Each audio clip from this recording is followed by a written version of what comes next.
नमस्कार दोस्तों, मैं हूं रोशन और आप देख रहे हैं जीके फेयर्स यूट्यूब चैनल। दोस्तों, इस चैनल पे आपको प्रीवियस ईयर पेपर का डिस्कशन मिल जाता है, तो आप लोग जरूर इस चैनल को सब्सक्राइब करके बेल आइकन को प्रेस रखिए। दोस्तों, हम इंपॉर्टेंट सीरीज आप लोगों के लिए चला रहे हैं, जिसमें हम टारगेट कर रहे हैं यूपीएससी प्रीलिम्स 2025 का, जिसमें मोस्ट इंपॉर्टेंट क्वेश्चन हम डिस्कस करेंगे एमसीक्यू फॉर्मेट में। तो ये 9th लेक्चर है। इससे पहले के लेक्चर आप देखना चाहते हैं तो प्लेलिस्ट में जाइए, सारे लेक्चर पड़ी होगी, वहां से देखिए और अपना नोट्स भी साथ में बनाते चलिए। और देखिए, टेलीग्राम चैनल ज्वाइन कर सकते हैं, जिसका लिंक आपको नीचे डिस्क्रिप्शन में है। यहाँ पर बहुत सारे पीडीएफ मिल जाते हैं। और आपके पास देखिए किसी एग्जाम का क्वेश्चन पेपर है तो gkfairs25@gmail.com पे भेज सकते हैं, ताकि उसको भी हम यहाँ पर डिस्कस कर सकें।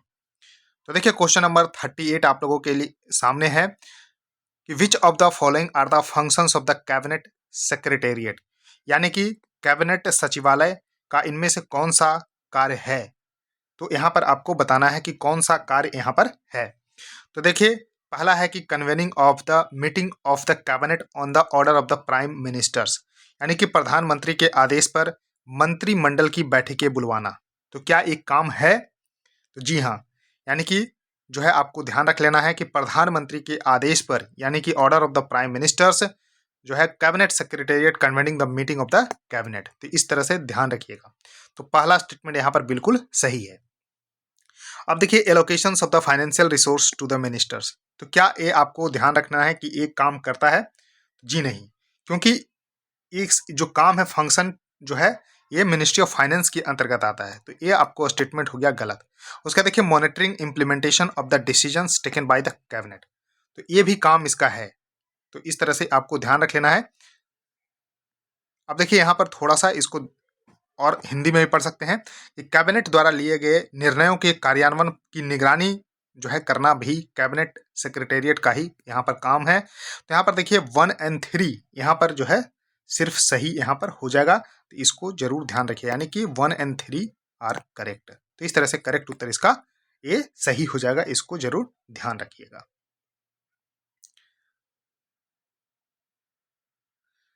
उसका देखिए, नेक्स्ट क्वेश्चन आप लोगों के सामने है कि consider the following statement with respect to the council of ministers.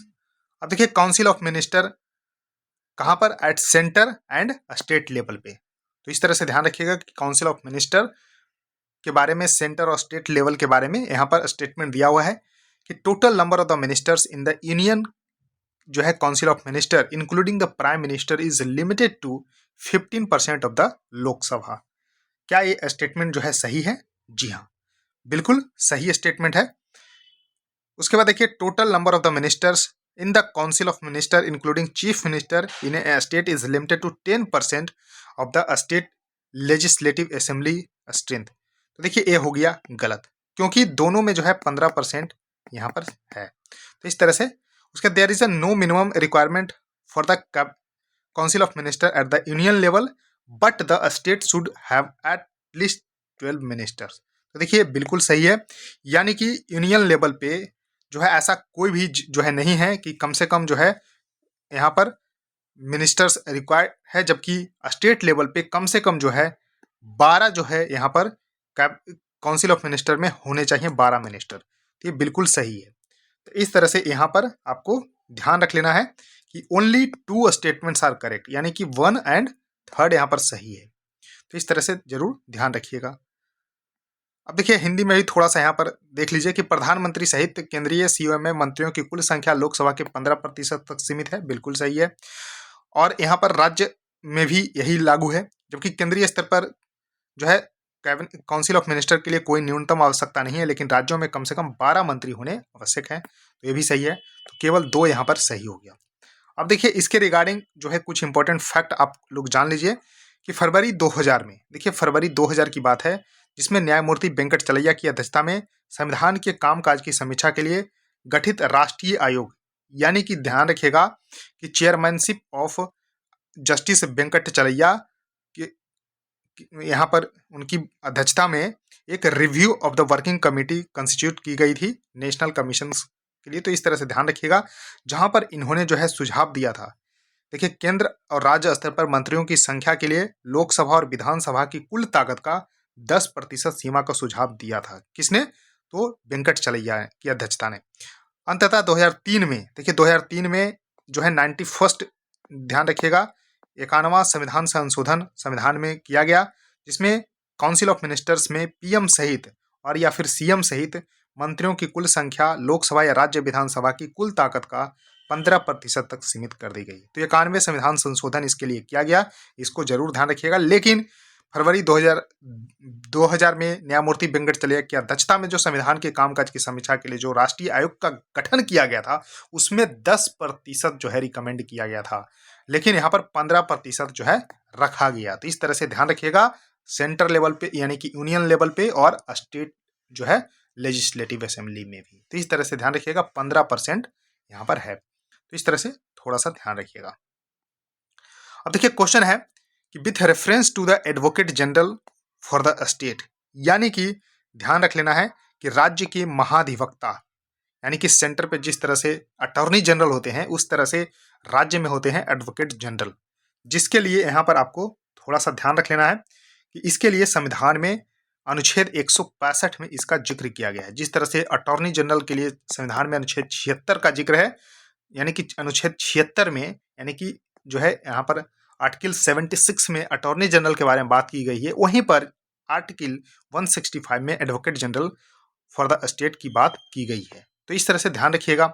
अब देखिए इसके बारे में कुछ स्टेटमेंट है, वहाँ आपको बताना है कि he must be qualified to be appointed as a high court जज, यानी कि उसे उच्च न्यायालय के न्यायाधीश के रूप में नियुक्त होने की योग्यता होनी चाहिए। तो देखिए ये बिल्कुल सही है। तो इस तरह से आपको ध्यान रख लेना है। देखिए he is appointed by the president of India, तो क्या प्रेसिडेंट इसको अपॉइंट करते हैं? नहीं। तो ध्यान रखिएगा यहीं पर हो गया है गलत, क्योंकि यहाँ पर ध्यान रखना है कि गवर्नर ऑफ ईच स्टेट, यानी कि गवर्नर जो है प्रत्येक राज्य का, appoint a person who is qualified to be the appointed जज ऑफ द हाई कोर्ट, यानी कि जो हाई कोर्ट के जज बनने की योग्यता रखते हैं उनको जो है राज्यपाल रेस्पेक्टिव स्टेट का जो है यहाँ पर एडवोकेट जनरल जो है यहाँ पर अपॉइंट करते हैं। तो इस तरह से ध्यान रखिएगा, यानी कि गवर्नर यहाँ पर होगा, इसको जरूर ध्यान रखिएगा। तो देखिए पहला सही है, दूसरा यहाँ पर हो चुका है गलत। अब देखिए he shall serve during the pleasure of the president. अब देखिए जब प्रेसिडेंट अपॉइंट ही नहीं करते हैं तो प्लीजर ऑफ द प्रेसिडेंट ना होगी, यहाँ पर प्लीजर ऑफ द गवर्नर होना चाहिए। तो इस तरह से ये भी स्टेटमेंट हो चुका है गलत, यानी कि he shall serve during the pleasure of the governor. देखिए ओनली वन स्टेटमेंट यहाँ पर हो चुका है गलत, सही। तो इस तरह से ध्यान रखिएगा, क्योंकि करेक्ट ही पूछा गया है, तो only one statement are correct. तो इस तरह से ध्यान रखिएगा, आंसर ये यहाँ पर सही उत्तर हो जाएगा। अब देखिए नेक्स्ट क्वेश्चन है। अब देखिए ये यूपीएससी में प्रीवियस क्वेश्चन जो है पूछे गए क्वेश्चन है कि who among the following is not associated with the medicine in India. देखिए नॉट, इसको वर्ड को जरूर ध्यान रखिएगा कि यहाँ से चिकित्सा से जो है संबंधित कौन नहीं है। तो देखिए धन्वंतरी, सबसे पहले एक एक करके हम बात कर लेते हैं धन्वंतरी के बारे में। तो देखिए यहाँ पर आपको थोड़ा सा जरूर ध्यान रखिएगा कि चौथी शताब्दी में चंद्रगुप्त के शासनकाल के प्रसिद्ध वैद्य थे। ध्यान रखिएगा प्रसिद्ध वैद्य थे कौन? धन्वंतरी। और इन्हीं के जन्म दिवस पर जो है दीपावली के पहले आप देखते होंगे कि धनतेरस मनाया जाता है। एक प्रमुख वैद्य थे चौथी शताब्दी में चंद्रगुप्त के शासनकाल में। तो देखिए ये आपको मेडिसिन से संबंधित है क्योंकि ये वैद्य थे। उसके बाद देखिए यहाँ पर भास्कराचार्य, तो भास्कराचार्य का जन्म 1114 ईस्वी में हुआ था। 1114 ईस्वी में हुआ था भास्कराचार्य का जन्म, जो एक गणितज्ञ थे। ध्यान रखिएगा मैथमेटिशियन थे और साथ ही साथ जो है खगोल शास्त्री भी थे। और इन्होंने गणित के ग्रंथ लीलावती की रचना की, यानी कि लीलावती की रचना किसने की? तो भास्कराचार्य। ध्यान रखिएगा जो कि एक गणित ग्रंथ था। और साथ ही साथ इन्होंने खगोल शास्त्र भी इन्होंने एक लिखा है ग्रंथ, जो कि नाम है सिद्धांत शिरोमणि। तो सिद्धांत शिरोमणि और लीलावती नामक ग्रंथों की रचना करने वाले भास्कराचार्य एक प्रमुख जो है गणितज्ञ और खगोल शास्त्री हैं। देखिए नॉट पूछा गया है तो आंसर तो बी यहाँ पर सही हो जाएगा। उसके देखिए चरक की हम बात कर लेते हैं। तो देखिए यहाँ पर चरक जो है प्रथम शताब्दी में कुषाण के शासन के समय, तो कुषाण जब वंश था जिसके जो है प्रमुख शासक कनिष्क थे, तो उनके समय जो है चरक जो है एक आपको ध्यान रख लेना है कि आधुनिक चिकित्सा विज्ञान का पिता भी इनको बोला जाता है। आधुनिक चिकित्सा विज्ञान का पिता चरक को बोला जाता है, जिन्होंने चरक संहिता की भी रचना की है। तो इसको ध्यान रखिएगा। उसके देखिए सुश्रुत, जो कि यहाँ पर ध्यान रखिएगा सर्जरी के पिता माने जाते हैं। तो यानी ध्यान रखिएगा सुश्रुत, जो कि जिन्होंने की सुश्रुत संहिता की यहाँ पर रचना की। तो सुश्रुत संहिता की रचना जो कि यहाँ पर शल्य चिकित्सा यानी कि सर्जरी से संबंधित किताब है, सुश्रुत संहिता, जिसकी रचना जो है सुश्रुत ही की है। तो देखिए धन्वंतरी, चरक और सुश्रुत एक जो है वैद्य थे और मेडिसिन से संबंधित है। इस तरह से ध्यान रखिएगा कि करेक्ट उत्तर इसका भास्कराचार्य इसका सही उत्तर हो जाएगा। उसका देखिए नेक्स्ट क्वेश्चन आपके सामने है। अब देखिए एक पैसेज दिया हुआ है, अब बोलिएगा पैसेज का जीके से क्या काम? तो जी हाँ, पढ़िए, उसके बाद आपको समझ में आ जाएगा कि in the course of a career on the road spanning almost 30 years, यानी कि 30 साल, ध्यान रखिएगा 30 साल इन्होंने जो है आपको ध्यान रखना है। और he cross the breadth of the eastern hemisphere, visited territories equivalent to 44 modern country, यानी कि 44 देशों की इन्होंने यात्रा किया है। And put behind him a total distance of approximately 73,000 miles, the world's greatest traveller of the pre modern time to whom the above passage refers to. अब देखिए, अब थोड़ा सा इसको और जो है यहाँ पर हम हिंदी में पढ़ते हैं, उसके बाद आपको और अच्छे से समझाते हैं। देखिए लगभग 30 वर्षों की अपने करियर के दौरान उन्होंने पूर्वी गोलार्ध की चौड़ाई को पार किया, लगभग 44 देश आधुनिक देशों के बराबर क्षेत्रों का दौरा किया, जो है 73,000 मील की कुल दूरी है। पूर्व आधुनिक समय का विश्व का सबसे महान यात्री जिसका उल्लेख उपरोक्त जो है अनुच्छेद में किया गया है, जो पैसेज में किया गया है, उनका नाम क्या है? तो दोस्तों ये हैं इब्न बतूता। इब्न बतूता बगल में जूता, तो ध्यान रखिएगा ये मोरक्को के जो है ट्रेवलर थे, यानी कि मोरक्को के प्रसिद्ध जो है ध्यान रखिएगा महान यात्री थे, जिन्होंने जो है ध्यान रखिएगा 44 देशों की, जैसा कि क्वेश्चन में है 44 देशों की तकरीबन यात्रा की है इन्होंने, और मार्को पोलो से भी बड़ा इन्होंने जो है यात्री हैं। और ये भारत में कब आए, ये क्वेश्चन कई बार पूछा गया है। सबसे पहले ध्यान रखिएगा इब्न बतूता कहाँ के थे? तो मोरक्को के, ध्यान रखिएगा मोरक्को के। और इन्होंने जो है ध्यान रखिएगा मोहम्मद बिन तुगलक के समय भारत आए थे। तो ध्यान रखिएगा मोहम्मद बिन तुगलक के समय भारत आए। और देखिए फाहियान यहाँ पर क्वेश्चन में है, तो फाहियान जो है चंद्रगुप्त द्वितीय के समय में भारत की यात्रा की, जो कि चीन से थे। तो ये भी ध्यान रखिएगा। तो दोस्तों इस वीडियो में इतना ही रखता हूँ, आई होप आपको ये बिल्कुल समझ में आ गया होगा।